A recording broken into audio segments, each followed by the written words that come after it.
In New York City, a jury is now seated in the federal criminal case involving Sean Diddy Combs.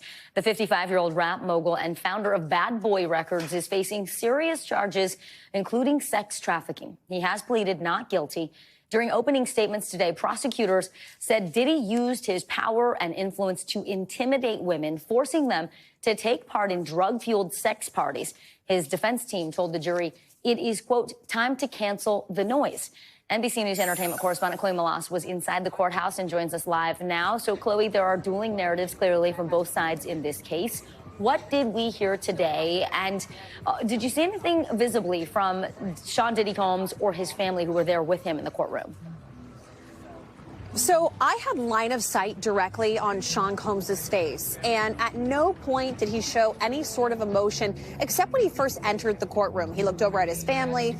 He looked so happy to see them. He also hugged his legal team. But what you heard from his lawyers is that all of these relationships were consensual, that you were going to see and hear many things. You're also going to see that CNN security video of him brutally beating an ex-girlfriend of his by the name of Cassie Ventura. But they say that that is domestic violence and that he is not charged with domestic abuse, that he is charged with racketeering, sex trafficking, and that prosecutors aren't going to be able to prove that. Now, when you heard the prosecutors' opening statements, they paint a very different picture, that he ran a criminal organization, that he used his businesses and his employees, some of his employees, to carry out illegal activity, that he engaged in all sorts of things like forcing women that he was either in a relationship with or women that he knew to force them to take drugs, take part in parties known as freak-offs with male escorts, and also film them and film these incidents and use it as blackmail to keep them quiet for years. We could actually hear from Cassie Ventura as early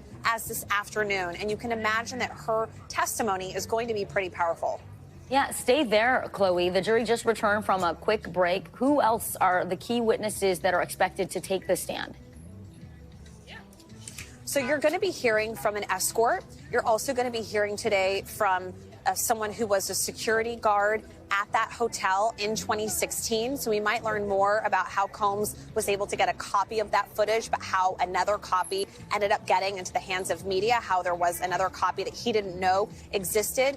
You might also hear potentially from Kid Cudi. There's a lot of speculation that he's the one in the indictment who Combs allegedly blew up his car. You might either hear from other celebrities. We heard some celebrity names get mentioned last week when they were searching for a jury. We heard the names Michael B. Jordan, Mike Myers, Kanye West. So again, a lot of speculation as to who is going to testify over these 8 weeks. All right, Chloe Malas, thanks for bringing the very latest to us. Thanks for watching. Stay updated about breaking news and top stories on the NBC News app or follow us on social media.